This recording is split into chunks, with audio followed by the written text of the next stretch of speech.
வணக்கம். என் அருமை ஊடகத்துறை சார்ந்த நண்பர்களுக்கு என்னுடைய காலை வணக்கம். இன்று தமிழ்நாட்டுடைய அரசியல் வரலாற்றில் தமிழர்களுடைய மனதிலே இடம் பிடித்து கொண்டிருந்த ஒரு குழப்பத்திற்கு கிடைத்த ஒரு தீர்ப்பு கிடைத்த நாள். உச்சநீதிமன்றத்திலே வருமானத்துக்கு அதிகமாக சொத்து குவிக்கப்பட்டதற்காக தொடரப்பட்ட வழக்கிலே மேல்முறையீட்டிற்காக உச்சநீதிமன்றத்துக்கு சென்றிருந்த சசிகலா அம்மையார், சுதாகரன், இளவரசி உள்ளிட்டோருக்கு இன்றைக்கு உச்சநீதிமன்றத்திலே 4 ஆண்டு காலம் இன்றைக்கு அவர்களுக்கு தண்டனை விதிக்கப்பட்டிருக்கின்றது. தண்டனை விதிக்கப்பட்டு இந்த தீர்ப்பு கிடைத்ததற்கு பின்னால் அவரை தான் சட்டமன்ற உறுப்பினர்கள் தேர்ந்தெடுத்து பெரும்பான்மையான அண்ணா திராவிட முன்னேற்ற கழகத்தின் சட்டமன்ற உறுப்பினர்களோட ஆதரவோடு முதல்வராக ஆவார் என்று அவர் கனவு கண்டு கொண்டிருந்தார். இவர் தேர்ந்தெடுக்கப்பட்டார் என்று கொடுக்கப்பட்ட அந்த கடிதத்தை வைத்துக்கொண்டு ஏன் அவரை கவர்னர் அடைக்கவில்லை என்று எல்லோரும் அவருக்கு காவடி தூக்க நினைத்தவர்கள், பல்லக்கு தூக்க நினைத்தவர்கள் கேள்வி எழுப்பிக் கொண்டிருந்தார்கள். ஆனால் உச்ச நீதிமன்றத்திலே தீர்ப்பு வர இருக்கிறது என்று ஒரு எதிர்பார்ப்பு இருக்கின்ற போது எப்படி கவர்னர் இவரை அழைப்பார் என்று கூட சிந்திக்க யாரும் தயாராக இல்லை. ஆனால் அந்த சூழ்நிலையில் இன்றைக்கு உச்ச நீதிமன்றம் வழங்கியிருக்கக்கூடிய தீர்ப்பு எல்லாம் வல்ல இறைவன் இறை நேசர்களுக்கு கொடுத்த வெற்றி. இது தர்மத்துக்கு கிடைத்த வெற்றி, மக்களுடைய பிரார்த்தனைக்கு கிடைத்த வெற்றி. எல்லாவற்றையும் மீறி முன்னாள் முதல்வர் அம்மாவின் ஆத்மாவுக்கு கிடைத்த வெற்றி. இது இன்னொரு பக்கம் பார்த்தால் மன்னார்குடி கூட்டத்துக்கு கிடைத்த மரண அடி, சசிகலா அம்மையாரின் மமதைக்கு கிடைத்த மாபெரும் தோல்வி, மக்களுடைய விரோத போக்குக்கு கிடைத்த மகத்தான தோல்வி. இப்படித்தான் என்னுடைய பார்வையில் ஒரு லட்சியமுள்ள தமிழனாக, லட்சிய திராவிட முன்னேற்ற கழகத்தின் தலைவராக இதைத்தான் இது தர்மத்துக்கு கிடைத்த வெற்றியாக நான் கருதுகின்றேன். காரணம், கோயம்புத்தூர் இன்னைக்கு போராடினப்ப தமிழ்நாட்டில் யார் ஆட்சிக்கு வரணும் என்பதை விட யார் ஆட்சிக்கு வரக்கூடாது என்பதில் மக்கள் தெளிவாக இருக்கிறார்கள் என்பதை சொன்னேன். மக்கள் அத்தனை பேரும் பிரார்த்தனை செய்கிறார்கள் என்று சொன்னேன். சசிகலா அம்மையார் வந்துவிடக் கூடாது என்பதற்காக பிஸ்மில்லா அல்ஹம்துலில்லாஹ் என்று இஸ்லாமியர்களும் பிரைஸ் தி லார்ட் அல்லேலூயா என்று கிறிஸ்தவர்களும், ஏன் ஆஞ்சநேயா ஸ்ரீராம ஜெயம், ஹரே ராமா ஹரே கிருஷ்ணா சிவாய நமகா ஓம் ஆதிபராசக்தி என்று மதங்களுக்கெல்லாம் அப்பாற்பட்டு எல்லா மக்களும், பெரும்பான்மையான மக்கள் சசிகலா அவர்கள் முதல்வராக ஆகிவிடக் கூடாது என்று பிரார்த்தனை செய்கிறார்கள் என்று சொன்னேன். அந்த பிரார்த்தனைக்கு கிடைத்த வெற்றி என்று இன்றைக்கு சொல்கின்றேன். மக்களோட அந்த ஒட்டுமொத்த உணர்வு, அந்த பாசிட்டிவ் எனர்ஜி, அது பவர்ஃபுல். அந்த பாசிட்டிவ் எனர்ஜி தான் இன்னைக்கு சசிகலா அம்மையார் முதல்வராக ஆக முடியாத ஒரு சூழ்நிலை ஏற்பட்டிருக்கிறது. Yes sir.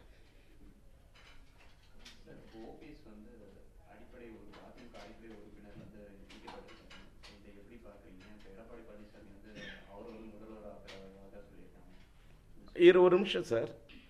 எடப்பாடி பழனிசாமி அவர்களை முதல்வராக தேர்ந்தெடுத்தவர்கள் யார் என்று கேட்டால் அதிமுகவின் சட்டமன்ற உறுப்பினர்கள்.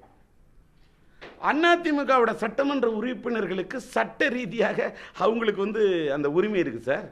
ஆனால் யாரோட வழிகாட்டுதலில் தேர்ந்தெடுத்திருக்கிறார்கள் என்பது மட்டுமே முக்கியம். அவர்கள் அத்தனை பேரும் கூவத்தூரிலே ஒரு ஒரு கூட்டின் கீழே அடைத்து வைக்கப்பட்ட என்று சொல்ல மாட்டேன், ஒரு கூவத்தூரில் ஒரு கூட்டின் கீழே பறந்து கொண்டிருந்த பறவைகள். கூவத்தூர் என்ற அங்கே ஒரு கூட்டுக்குள்ளே அவர்கள் எப்படி இருந்தார்கள் என்பதெல்லாம் கேள்விக்குரிய அல்ல. அந்த கூட்டின் கீழே இருந்த பறவைகள், குருவிகள், அவங்க கூடி முடிவெடுத்திருக்கிறாங்க. இவர்களுக்கு இந்த தீர்ப்பு இன்றைக்கு காலையில் வரப்போகிறது என்று தெரிந்த காரணத்தால் தானே சசிகலா அம்மையார் போய் அங்கே நேற்று இரவு ஃபுல்லாக தங்கியிருந்தாங்க. அதனால் அவர்களுக்கு அவங்க ஆன்டிசிபேட் பண்ணிக்கிட்டு தான் இருந்தாங்க. ஒரு வேளை சசிகலா அம்மையாருக்கு தீர்ப்பு வந்தால் அடுத்த ஆல்டர்னேட்டிவ் யார் அப்படிங்கிறத தீர்மானம் பண்ணி வச்சுக்காம ஒரு கட்சி இருக்க முடியுமா சார்? இவ்வளவுலாம் ஏன் தீர்ப்பு சசிகலா அம்மையாரை நோக்கி வந்து கொண்டிருக்கிறது. நேற்றுக்கு திராவிட முன்னேற்ற கழகத்தின் உயர்மட்ட செயல் திட்ட குழுவை அவசரமாக திராவிட முன்னேற்ற கழகம் கூட்டுவதன் காரணம் என்ன? ஊரு 2 பட்டா கூத்தாடிக்கு கொண்டாட்டம்னு படமொழி. அதிமுக 2 பட்டா யாருக்கு கொண்டாட்டம் என்று யார் நினைக்கிறார்கள் என்று மக்களுக்கு தெரியாதா? அவசரமாக கூடினாங்க. ஸ்டாலினுக்கு பக்கத்தில் துரைமுருகன் இருக்காரு.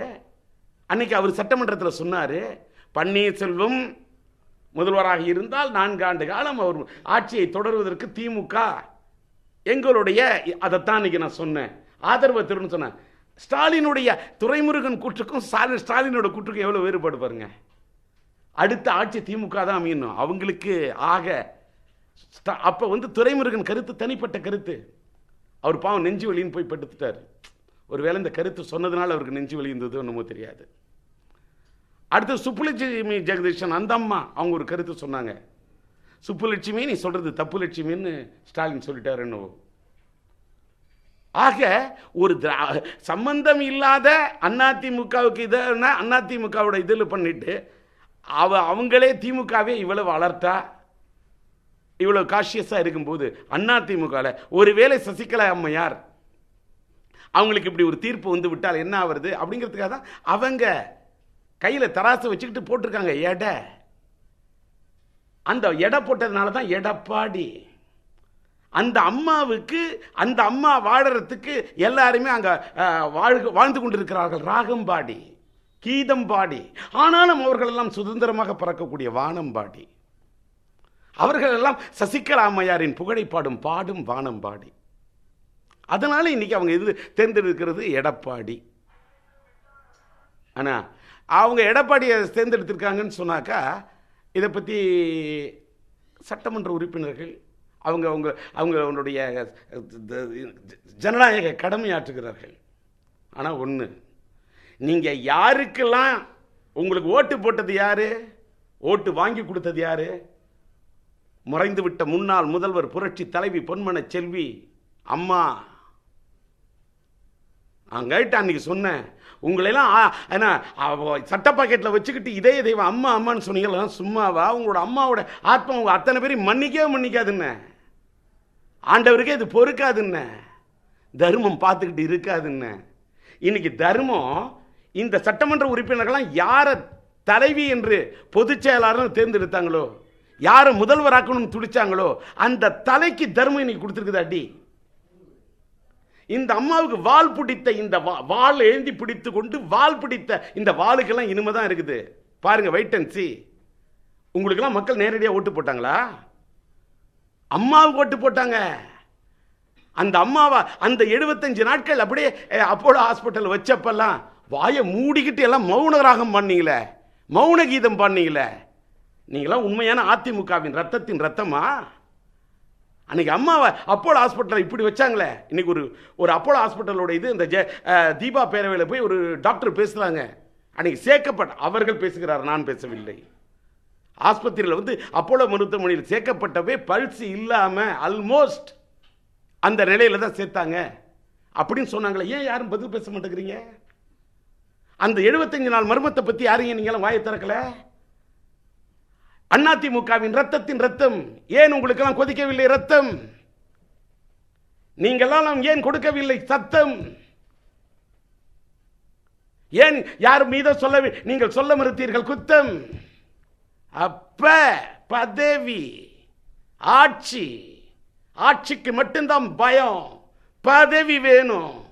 அந்த பதவி வாங்கி கொடுத்தது அம்மா. தலைவி, உனக்கா உயிரையும் கொடுப்பேன். அம்மாவோட உயிர் இருக்குதா இல்லையா? 75 நாள் யாரு கண்ணுலையும் காட்டலையா? ஏன் காட்டல? கொதிக்க முடியலையா? குரல் கொடுக்க முடியலையா? அன்னைக்கெல்லாம் எங்க பதவியில் இருந்தவங்களா? அதிமுக பதவியில் இருந்தவங்களாம் அப்ப ஒரு தலைவன் தலைவி அப்படின்னு சொன்னாக்கா ஒரு கலை உலகத்தில் இருந்து கௌதமி கொடுக்கறாங்க பேட்டி. கதறி கொடுக்க வேண்டாம் அதிமுக பேட்டி? எதுக்கு கட்டினீங்க கரை வேட்டி? இன்னைக்கு நான் கேட்கிறேன், சசிகலா அம்மையாருக்கு ஒரு கவுன்சிலர் பதவி கூட அம்மா கொடுக்கல. நீங்க அந்த பதவி கொடுப்பீங்க. அப்பா அம்மாவுடைய ஆத்மாவை மீறின சக்தியா நீங்கெல்லாம்? அம்மாவுடைய ஆட்சி காலத்தில் சசிகலா இந்த மன்னார்குடி கூட்டத்தை, மன்னார்குடி மாஃபியால 13 பேருக்கு ஒரு வீட்டில் கூட சேர்க்காம ஒதுக்கி வச்சாங்களே, அதுக்கு நேர்மாறா நீங்க நடப்பீங்க. அதை பார்த்துக்கிட்டு அம்மாவோட ஆத்மா கடற்கரையில் தூங்குமா? அம்மாவோட ஆத்மா அங்க துயில் கொள்ளுமா? இல்ல அம்மாவுடைய ஆத்மா அங்க படுத்துக்கிட்டு ஃபைல் பார்க்குமா? மன்னிக்காதி ஆத்மா. யார முதல்வர் ஆக்கிறதுக்கு நீங்க இது பண்ணீங்க? சசிகலா அம்மையார எந்த அடிப்படையில்? அம்மாவோட ஆட்சி காலத்தில் சசிகலா அம்மா இருக்கு, அம்மா ஒரு கவுன்சிலர் பதவி கொடுத்துருப்பாங்களா? ஏன் கொடுக்கல? அம்மாவை நல்ல வேலை, அம்மாவை 30 வருஷமா இவங்க தான் இருந்து எல்லாமே காப்பாத்தினாங்களாம். என்ன காப்பாத்தினீங்க? இன்னைக்கு இந்த சொத்து குவிப்பு வழக்கில் கூட இத்தனை பேர் நீங்க ஜெயிலுக்கு போறீங்களே, இந்த அம்மாவுக்கு கெட்ட பேருக்கு வந்தது காரணம் இந்த குடும்பம் தான். கையில் அப்படியே 2 வைர மோதிரம் போட்டு ஆட்டி ஆட்டி காட்டி பேசுறீங்க. எங்க இருந்து வந்தது இந்த வைரம்? அம்மாவிடம் இருந்தது வைராக்கியம், உங்ககிட்ட கையில் தெரியுது வைரம். நான் கேட்கிறேன், அண்ணா ஒரு அந்த அம்மா மாதிரி இவங்க அப்படியே ட்ரெஸ் பண்ணிப்பாங்களாம், அந்த அம்மா மாதிரி மேக்கப் பண்ணிப்பாங்களாம், அம்மா மாதிரி போடுவீங்க கொண்ட. நான் கேட்கிறேன், மத்திய அரசை எதிர்த்து மாநில சுயாட்சின்னு அம்மா மாதிரி போட முடியுமா சண்டை? கர்நாடக அரசை எதிர்த்து காவேரி மேலாண்மை வாங்கணும், நான் காவிரி நடுவர் மன்ற தீர்ப்பை நிறைவேற்றிய தீரணும் அப்படின்னு அந்த அம்மா சுயமரியாதையோட போராடினாங்களே, கர்நாடகாவோட போட்டாங்களே சண்டை. போட முடியுமா அம்மா மாதிரி நீ சண்டை?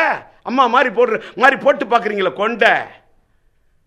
கலைஞருடைய ஆட்சி காலத்தில் சட்டசபையில் அந்த அம்மாவை பாஞ்சாலியாக்கி, துரைமுருகனை துச்சாதனாக்கி, கலைஞரை துரியோதனாக்கி மானபங்க படுத்த நினைத்த போது தலைவிரி கோலமாக அந்த தாய் போராடினாரே, அன்னைக்கு அந்த அம்மா கலைஞரோட ஆட்சியை எதிர்த்து போட்டாங்களே சண்டை. அம்மா மாதிரி போடுறீங்களே கொண்ட, அதை மாதிரி போட முடியுமா சண்டை? கேள்வி கேட்போம்ல. அன்னைக்கு சட்டசபையில் அம்மாவை மானபங்கப்படுத்தப்பட்டப்ப கேள்வி கேட்டவன் டி ராஜேந்தர். அனைத்து கட்சி கூட்டம் பேசினது டி ராஜேந்தர். அனைத்து கட்சி கூட்டம் பேச அம்மாவுக்கு ஆதரவா பேசின. ஆனா அம்மாவை போய் தேவி ஹாஸ்பிட்டல் டி ராஜேந்தர் சந்திக்கல. அம்மாட்ட போய் பொக்கே கொடுத்துட்டு எனக்கு ஏதாவது பதவி தெரியுங்களான்னு கேட்கல. வாடப்பாடியார் இருந்த மறைந்து விட்ட வாழைப்பாடியாருக்கு தெரியும், அம்மாவுக்கா 25 ஊர்ல அனைத்து கட்சி கூட்டம் பேசின காரணத்துக்காக எனக்கு எம்பி பதவி தரனாங்க அந்த அம்மா. நான் உங்களுக்கு குரல் கொடுத்ததுக்காக உங்களை தேடி வந்து இந்த பதவியை பெற அளவுக்கு நான் சுயமரியாதை இல்லாதவன் இல்லை, தன்மானம் இல்லாதவன் அல்ல என்றுட்டு ஒதுங்கி இருந்தவன். அம்மாவுக்காக எனக்கு சேலை பிடிச்சி இழுத்துக்காக பொதுக்கூட்டம் பேசின காரணத்துக்காக எங்கள் வீடு கல்லால் அடிக்கப்பட்டது, கார் உடைக்கப்பட்டது, என் கலைஞரோட ஆட்சியில் கட்ட வீடு இடிக்கப்பட்டது. எல்லாத்தையும் தாங்கினவன். அம்மாவை பற்றி தெரியும். 30 வருஷமா அம்மாவை பற்றி இவங்க காப்ப. ஏன் அன்னைக்கு அனைத்து கட்சி கூட்டத்தில் இன்னைக்கு வாய்க்கிடியே பேசக்கூடிய சின்னம்மா அன்னைக்கு பேச வேண்டியதானே? இன்னைக்கு ஆட்சி அம்மா மறைந்து விட்டார் என்று பேசுறீங்க என்னம்மா? அன்னைக்கு பேச வேண்டியதானே? அம்மாவுடைய சேலை பிடிச்சி எடுத்தப்ப நான் பேசுறேன் 25 ஊர்ல, அப்ப பேச வேண்டியதானே? தமிழ்நாடு முழுவதும் நாடாளுமன்ற தேர்தல் அம்மா வெற்றி வாய்ப்பை அன்னைக்கு தோல்வியை பெற்ற பிறகு காஞ்சிபுரம் அம்மா ஆட்சி முதல்வர் காஞ்சிபுரம் கும்முடிப்பூண்டி தேர்தலில், அதுவும் காஞ்சிபுரத்தில் இருக்கக்கூடிய காஞ்சி சங்கராச்சாரியாரை கைது பண்ண பிறகு பெரிய ஒரு பிரச்சனை. காஞ்சிபுரம் கும்முடிப்பூண்டி தேர்தலில் அதிமுக ஜெயிக்க முடியாதுங்கிற சூழ்நிலை. லட்சிய திராவிட முன்னேற்ற கழகம் ஆரம்பித்த உடனே எங்க கட்சிக்கு உங்களோட ஆதரவு அம்மாவால் அழைக்கப்பட்டவன் டி ராஜேந்தர். லட்சிய திமுக சார்பாக நான் தான் போய் பேசினேன். அதற்கு அம்மா கொடுத்த நன்றி கடிதம் கூட என்கிட்ட இருக்கு. என்னைக்கா அந்த நன்றி கடிதத்தை காட்டிட்டு தலை சுரிஞ்சிருப்பனா? புதுக்கோட்டை தேர்தலில் யாரையா அம்மா கூப்பிட்டுருப்பாங்களா? விஜயகாந்துக்கும் திமுகவுக்கும் மறைமுக கூட்டு இருக்கிறது என்று சொன்னவுடன் என்னை அழைத்து பேச வைத்தார் அம்மா. அம்மாவுக்கும் எனக்கும் இடையிலே ஒரு நல்ல ஒரு தோழமை உணர்வு இருந்தது. அந்த அம்மாவோட நலம் விரும்பி அந்த அம்மாவுக்கு எவ்வளவு ஆலோசனைகளை தெரிவித்தவன் நான் என்னைக்கா அதை சொல்லியிருக்கிறேன்னா? ஆனால் அந்த அம்மாவை கொஞ்சம் கூட நெருங்க விடாமல் அந்த அம்மாட்டிருந்து என்னை தடுத்தது எந்த சக்தி? இந்த சக்தி, இந்த மன்னார்குடி மாஃபியா, இந்த மன்னார்குடி கூட்டம். தர்மத்தின் வாழ்வதனை சூது கவ்வும், பின்பு தர்மமே வெல்லும். இந்த மன்னார்குடி கூட்டத்தை எதிர்த்து இவ்வளவு தர்மத்துக்காக குரல் கொடுக்கணும் தான் கொடுத்தேன். எனக்கெல்லாம் நீங்கள் யாரும் எந்த கிரெடிட்டும், எனக்கு பாராட்டு பத்திரமும் தர வேணாம், எந்த நீங்கள் எதுவும் எதையுமே எதிர்பார்க்கல. தர்மத்துக்காக குரல் கொடுத்துருக்கேன், நியாயத்துக்காக குரல் கொடுத்துருக்கேன். சட்டசபையில் அம்மாவோட சேலை பிடிச்சி இழுத்தாக்கா அன்னைக்கு குரல் கொடுத்தது நியாயத்துக்காக தான். இவ்வளோலாம் கேட்குறேனே. இன்னைக்கு பன்னீர்செல்வத்துக்கு ஆதரவுன்னு துரைமுருகனை விட்டு பேச விட்டுட்டு இன்னைக்கு நாங்கள் யாருக்கும் ஆதரவு தரமாட்டோம் என்று ஸ்டாலின் சொல்ல என்ன அர்த்தம்? அப்ப தேரை இழுத்து தெருவில் விடுவாங்க. திராவிட முன்னேற்ற கழகத்தை பொறுத்தவரை கேட்கிறேன், இன்னைக்கு சொல்றேன், அண்ணா திராவிட முன்னேற்ற கழகத்தின் அம்மாவின் மறைவுக்கு பிறகு யாராவது எந்த கிளைக்கழகம் கிடைக்கப்பட்டு திராவிட முன்னேற்ற கழகத்துக்கு போய் போக மாட்டாங்க. அதிமுக தொண்டர்கள் விவரமாக இருக்காங்க. தொண்டர்கள் பாவம், அப்பாவிகள். அந்த தொண்டர்களை யார் வழிநடத்த போறா? யார் வழிநடத்தணும்? அண்ணாவின் ஆத்மா, எம்ஜிஆரின் ஆத்மா, அம்மாவின் ஆத்மா, இது மூன்றும் வழி நடத்தும் என்று எம்ஜிஆரோட நினைவு நாள் இன்னைக்கு பேசின உண்மை. மக்கள் திலகம் எம்ஜிஆருடைய அந்த கொள்கைகளை, அந்த லட்சிய தீபத்தை அந்த அம்மா ஏந்தி பிடித்தாரே, அம்மாவின் ஆத்மா அடையவில்லை சாந்தி. நிச்சயமா அந்த அந்த கொள்கைகளை தாங்கி பிடிக்க அந்த அதிமுக தொண்டர்களுக்கு பக்கபலமாக இருப்பேன் என்று சொன்னேன். இன்ன வரைக்கும் இருந்து நான் தான் குரல் கொடுத்துட்டு இருக்கேன். இதெல்லாம் எந்த எதிர்பார்ப்புகளையும் நான் செய்யல, எதையும் எதிர்பார்க்காம செஞ்சுட்டு இருக்கேன். ஏன் அம்மா இறந்து 62 மாசத்துக்கு மேல யாரும் வாய் திறக்கல? அம்மா 75 நாள் இதில் இருந்தாங்களே, யாரும் ஏன் பேசாம இருந்தீங்க? பயம் பயம். யாராவது பூனைக்கு கட்டணும் மணி, கட்ட பிறகு அப்புறமா தான் ஆற்ற வருவீங்க அரசியல் பணி. முடிஞ்சா பறிக்கணும்னு நினைப்பீங்க வெற்றி கனி. நல்ல கொள்கை, நல்ல துணிச்சல், நல்ல போராட்டம், நல்ல ஜனநாயகம். கூவத்தூர்ல அத்தனை பேரும் கூடி நின்றுகிட்டு இருந்து எந்த கொள்கைக்காக நீங்க சசிகலா அம்மையாருக்கு கொடி பிடிக்கிறீங்க? மக்களுக்கு தெரியாதா? சசிகலா அம்மையாரின் கொள்கையா? எதுக்கு கொடி பிடிக்கிறீங்க? சசிகலா அம்மையாருக்கு பல்லாக்கு தூக்குறீங்க, எதுக்கு தெரியாதா?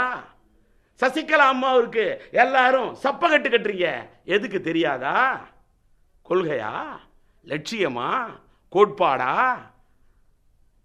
என்ன ஒரு கட்சிக்காக போராடித்தாரு? அத்தனை கட்சியில யாருக்கும் பல பேர் இருக்கு, பல பேருக்கு வச்சுக்கிட்டே இருந்தாங்க ஆப்பு. இதான உண்மை. பொதுமக்களுக்கு இருக்கக்கூடிய உணர்வு கூட அதிமுக கூடிய சட்டமன்ற உறுப்பினர்களுக்கு இல்லையே. மனசாட்சி இருக்கிறதா இல்லை என்று கேட்டேனே, உண்மை.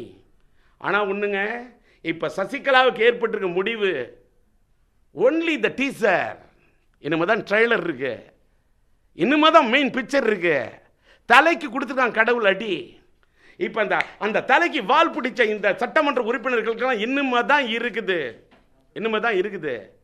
ஒரு ஆன்மீகவாதியா இதை சொல்றேன். Wait and see.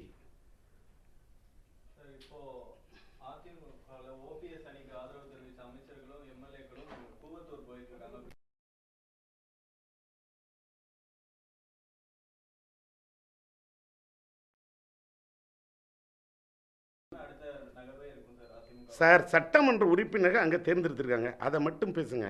அவங்க எடப்பாடி சொன்னா என்னன்னு அடுத்து கவர்னர் யாரை கூப்பிடு? இன்னொன்று, கவர்னர் கூப்பிடலன்னு கூப்பாடு போட்டுட்டு இருந்தீங்க. இதை இன்னைக்கு தீர்ப்பு வந்திருக்கு. இந்த சூழ்நிலையில் ஒரு கவர்னர் தன்னுடைய கடமை செஞ்சாரு, சட்டப்படி நடந்திருக்காரு. அவர் கவர்னரை ஏன் நீங்க கூப்பிடலன்னு கேள்வி கேட்ட கூட்டம்லாம் யாரு?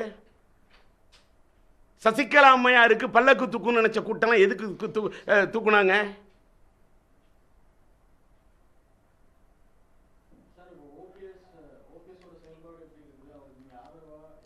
ஒரு நிமிஷம்.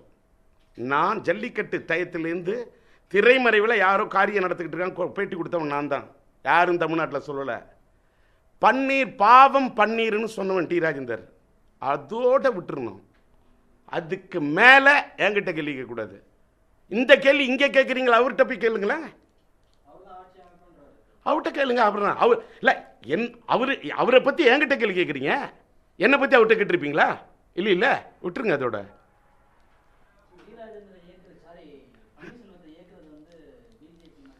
நான் அதனால தான் நான் இந்த கருத்துமே சொல்லலையே. இதுக்கெல்லாம் சொல்றதுக்கு எதிர்கட்சி தலைவர் இருக்கார்ல, 88 எம்எல்ஏவோட இருக்கக்கூடிய திராவிட முன்னேற்ற கழகத்தின் தலைவர் இருக்கார்ல, திராவிட முன்னேற்ற கழகத்தின் தலைவர் இருக்காரு, சொல்லட்டுமே. இன்னொன்னு, சசிகலா அம்மையார் சொன்னாங்க, அதே குற்றச்சாட்டு நான் சொன்னேன். அதாவது சசிகலா அம்மையார் சொல்றாங்க, ஸ்டாலினோட பன்னீர்செல்வம் சிரிச்சு பேசிட்டாரா. அஜோ, இவங்களுக்கு அப்படியே தாங்க முடியலையா, படுத்தா தூங்க முடியலையா. அதிமுகவுக்கு இப்படி ஒரு நிலைமை. ஏங்க, திமுக ஆட்சியில் உங்களுடைய கம்பெனிக்கு, அந்த சாராய தொழிற்சாலைக்கும் பீர் தொழிற்சாலைக்கும் நீங்க சரக்கு சப்ளை பண்ணீங்களே, அப்ப தெரியலையா? மெடோஸ்க்கு நீங்க தானே அங்கேருந்து அவங்களோட ஆட்சியை சப்ளை பண்ணீங்க. அதெல்லாம் மக்கள் மறந்துடுவாங்க இல்லையா? இவ்வளவுலாம் எதுக்கு? அப்போலோ ஹாஸ்பிட்டல் யாரையுமே அம்மாவை பார்க்க விடல. கலைஞருடைய துணைவியாரும் மனைவியாரும் வந்து அம்மையாரை சந்தித்தார்களே, அதற்கு பிறகுதானே திமுக சத்தம் போட்டு யாருமே பேசல. அதோட மர்மம் என்ன? அதெல்லாம் யாரும் யோசிக்க மாட்டாங்க. ஆனா நான் யோசிப்பேன்ல, இந்த கேள்வியில் நான் கேட்பேன்ல. ஒரு பக்கம் நீங்க அண்ணா திமுக, இன்னொரு பக்கம் திமுக, நடுவுல பூந்து கேள்வி கேட்கறதுக்கு லட்சிய திமுக இருக்குன்னு கேட்கிறேன்ல.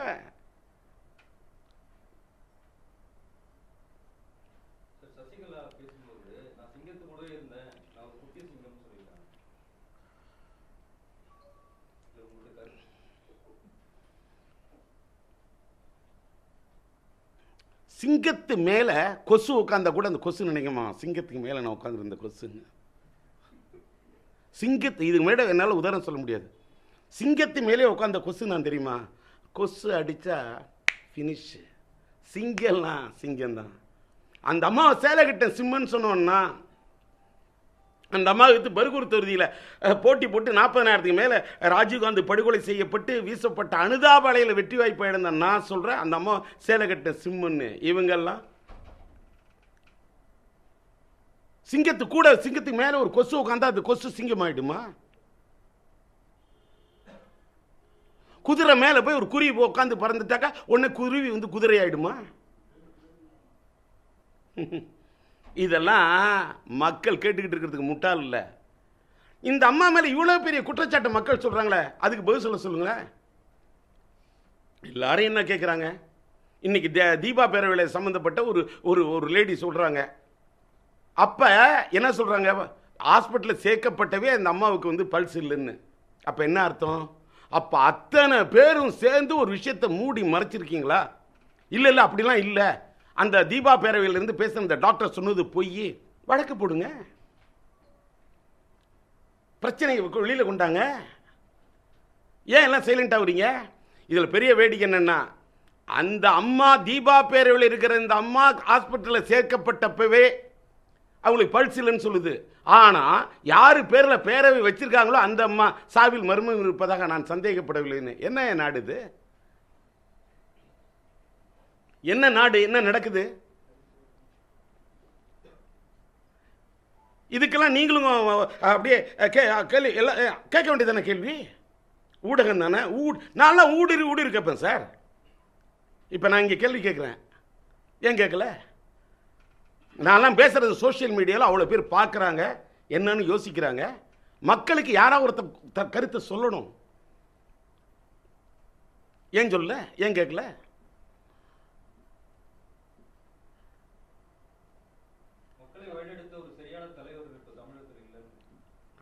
அதாவது எப்பயுமே தலைவர்கள் தானாக தான் உருவாகணும். மக்கள்லாம் யாரை எப்போ ஏற்றுப்பாங்கன்னு அவங்களுக்கே தெரியாது, கடவுளுக்கு மட்டும்தான் தெரியும். இதான் உண்மை.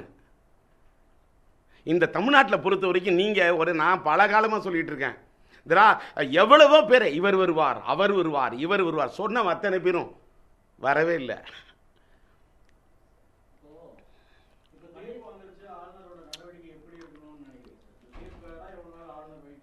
இனிமே கரெக்ட் சார். அவர் சட்ட ரீதியாக யோசிச்சார் சார் கவர்னர். நான் கவர்னருக்கு எதிராக கருத்தே சொல்லலையே. ஒரு தீர்ப்பு இப்படி வரும்னு எதிர்பார்த்தாரு. அந்த தீர்ப்பை எதிர்பார்த்த காரணத்தால் அவர் முடிவு எடுக்காமல் இருந்தார். அதை போட்டுக்கிட்டு விவாதம் அது இது கரெக்டாக எடுப்பாருன்னு கருதுறோம். கரெக்டாக எடுக்கணும். எடுக்காமல் எப்படி இருக்க முடியும்?